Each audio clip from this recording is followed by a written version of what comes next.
नमस्कार फ्रेंड्स, आज बात करने वाले हैं एक ऐसे प्रोविज़न की जो वैसे है तो पेचीदा बट स्टिल समझने के हिसाब से हम इसको बड़े इजी ढंग से समझने वाले हैं। आज joint development agreement JDA actually आज जो अर्बनाइजेशन जो हुआ है और उसके कारण आज जो ऐसी डीलें जो हो रही है और जो एग्रीमेंट हो रहे हैं वहाँ पे ये कॉमन बात आज बड़े मेट्रो सिटीज़ हैं वहाँ पे ये जॉइंट डेवलपमेंट एग्रीमेंट होना मीनिंग देयर बाई अगर किसी का कोई प्लाट है या कोई घर है और वो अब वापस रिकंस्ट्रक्ट करना चाह रहा है, एक नए तरीके से 4 फ्लोर बनाना चाह रहा है, एक ही फ्लोर है, तो वो बिल्डर से एग्रीमेंट करता है। ज़मीन उसकी होती है, जो ओनर होता है, और बिल्डर उसको 4 फ्लोर बना के देता है, 1 फ्लोर खुद रख लेता है और 3 उसको वापस दे देता है। और हो सकता है साथ में कुछ कैश कंसिडरेशन भी दे। तो ये सब जब ट्रांजैक्शन होते हैं तो नॉर्मल कैपिटल गेन इनमें अप्लीकेबिलिटी नहीं होती। इसके लिए एक पर्टिकुलर सेक्शन 45(5)(a) ये जो सेक्शन है ये हम आज डिस्कस करने वाले हैं बड़े इजी ढंग से। कुछ इस तरीके से हम डिस्कस करेंगे कि जो प्रोविज़न है वो एक अच्छे ढंग से हमें समझ में आए। तो हम चलते हैं इन प्रोविज़न को समझने के लिए।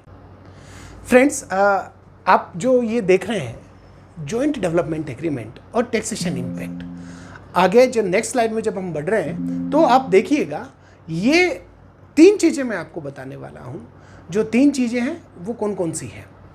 नंबर 1 जो है वो है जॉइंट डेवलपमेंट एग्रीमेंट क्या है, दूसरा जो लीगल प्रोविज़न है, और तीसरा टेक अवेज क्या रहेगा। तो सबसे पहले देखो पॉइंट नंबर 1 मैं बिल्कुल आपको इस तरीके से बताने वाला हूँ कि आपको पॉइंट वाइज सब कुछ समझ में आएगा। जॉइंट डेवलप एग्रीमेंट का मतलब मैंने आपको बताया कि किस तरीके से एक ओनर एक बिल्डर के साथ एग्रीमेंट करता है कि एक पर्टिकुलर एक एरिया है, एक ही फ्लोर बना हुआ है। वो बिल्डर क्या करता है कि भैया इस फ्लोर को मैं डेमोलिश करके 4 फ्लोर बना दूंगा, 1 फ्लोर बिल्डर ले लेगा अपने कंसिडरेशन में और 3 फ्लोर उसको ओनर को वापस दे देगा। तो कैपिटल गेन लगेगा कैसे। सबसे पहले जॉइंट एग्रीमेंट आप देख रहे हैं, पहला पॉइंट जो है वो ये बोलता है कि ये सेक्शन 45(5)(a) है, वो इनकम टैक्स के अकॉर्डिंग जो आप ऑलरेडी हम डिस्कस कर चुके हैं, और इसका एप्लीकेबिलिटी इंडिविजुअल और HUF पे है, जो दूसरा पॉइंट है। थर्ड, जो जॉइंट डेवलपमेंट एग्रीमेंट है वो रजिस्टर्ड होना चाहिए सब रजिस्ट्रार के यहाँ। अगर ऐसा नहीं होता दोस्तों तो ये बेनिफिट क्या है कुछ ही देर में आपको समझने आने वाला है, क्योंकि इस पर्टिकुलर जॉइंट डेवलपमेंट एग्रीमेंट के अंदर कुछ ऐसा बेनिफिट है, मैं अभी कुछ ही देर में आपको लेके आ रहा हूँ, तो ये मिलेगा नहीं। नेक्स्ट 4th पॉइंट पे अपन देखते हैं। देखिए 4th पॉइंट क्या कह रहा है। 4th पॉइंट कह रहा है will not be available if the right in the newly constructed flats properties are transferred by the owners before receipt of completion certificate of the new building। यानी कि नई बिल्डिंग का कंप्लीशन सर्टिफिकेट आने से पहले अगर ट्रांसफ़र हो जाती है तो 45(5)(a) नहीं लगने वाला। ये चौथा पॉइंट है, आपको क्लियर हुआ होगा। 5वां पॉइंट क्या बोलता है, TDS की एप्लीकेबिलिटी रहेगी अगर कोई केस कंसिडरेशन, बिल्डर क्या बोलता है 3 फ्लोर तो दे ही रहा हूँ, साथ में 1 करोड़ रुपए और दे रहा हूँ, तो वो जो मूवमेंट होगा केस कंसिडरेशन TDS की एप्लीकेबिलिटी रहेगी ही रहेगी।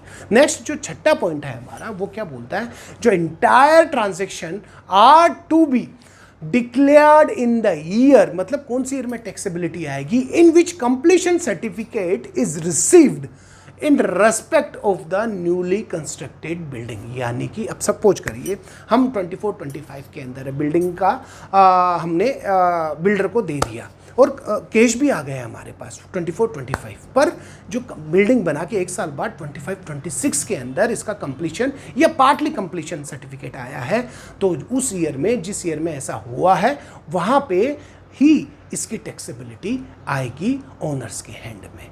समझ रहे हैं आप। तो ये एक पर्टिकुलर हमें समझना पड़ेगा, कंप्लीशन सर्टिफिकेट जब आएगा या पार्टली या फुल्ली तो टैक्सेबिलिटी उसी ईयर में होगी। नेक्स्ट जो 7वां पॉइंट आप देख रहे हैं, 7वां पॉइंट क्या बोलता है, स्टाम्प ड्यूटी जो होगी, यानी कई बार हम इसको सर्किल रेट भी बोलते हैं, वो न्यू प्रॉपर्टी की जो फुल वैल्यू ऑफ कंसिडरेशन मानी जाएगी। साथ ही साथ अगर कोई कैश है दिया गया है उसको ऐड कर दिया। Full value of consideration meaning thereby sale consideration जो हम बोलते हैं, क्योंकि कैपिटल गेन निकालना पड़ेगा, और निकालने के लिए सिंस अब 3 अगर फ्लोर मिल रहे हैं तो 3 फ्लोर का सर्किल रेट के अकॉर्डिंग वैल्यू क्या है, आप समझिएगा। आगे बढ़ते हैं और देखते हैं।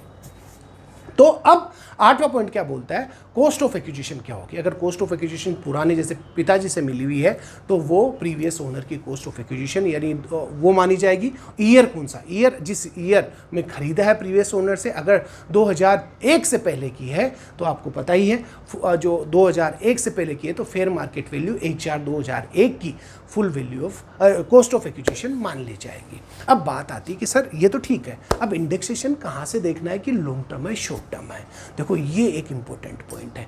इंडेक्सेशन जो शुरू जहाँ से होता है वो तो वहीं से होगा, जैसे कि प्रीवियस ओनर जब होल्ड करता है, पर खत्म कहाँ होगा, खत्म उस ईयर में होगा, will be restricted till the financial year in which possession of the old property was handed over to the builder.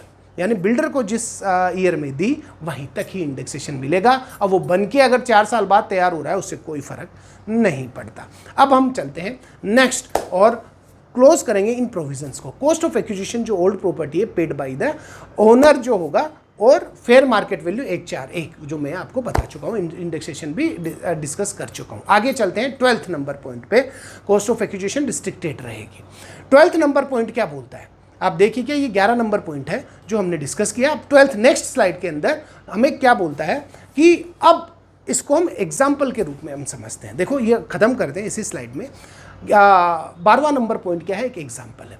देखो A has an ancestral house in Bangalore, the builder offered, इसमें बिल्डर ने क्या किया कि उसको 4 flat of 3 BHK plus 2 crore रुपए भी cash में अप फ्रंट दे दिए साहब, ठीक है।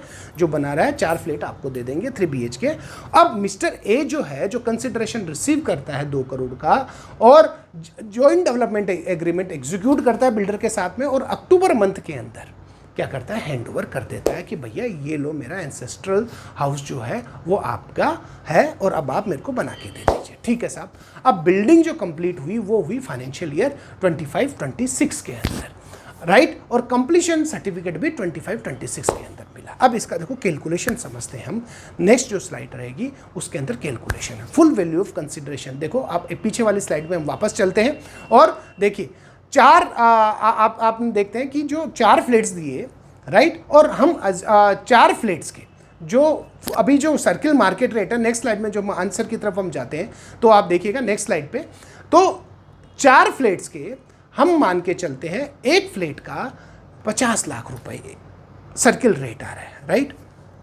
कॉस्ट ऑफ एक्विजिशन एक बार आप भूल जाइए, हम मान के चल रहे हैं 4 जो फ्लैट्स थे, एक फ्लैट ये कॉस्ट ऑफ एक्विजिशन है जो मैंने 50 लाख की है, जो मैं आपको बता रहा हूँ वो आप अलग है। सर्किल रेट एक फ्लैट का 50 लाख आ रहा है, तो 1 करोड़ आ रहा है ये मान के चलिए, क्योंकि 2 करोड़ कैश में मिले।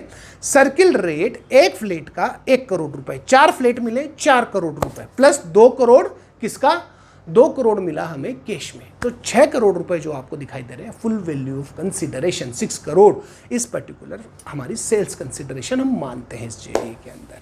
अब बात आती है कि साहब सिंस पुराना घर था, एक्विजिशन पुराने ओनर या तो पिताजी का था, पिताजी के पिताजी का था, या खुद का भी हो सकता है SSC का, A का 50 लाख रुपए हमने माना। अब लेते हैं इंडेक्सेशन। इंडेक्सेशन क्योंकि 2001 से पुराना है तो 2001-2 का इंडेक्सेशन 100 है, और अब हम आ रहे हैं इंडेक्सेशन क्या 25-26 तक मिलेगा, बिल्कुल नहीं मिलेगा साहब, क्योंकि हैंडओवर हुआ था अक्टूबर 2023 के अंदर, तो ये रिस्ट्रिक्टेड हो जाएगा 23-24 तक।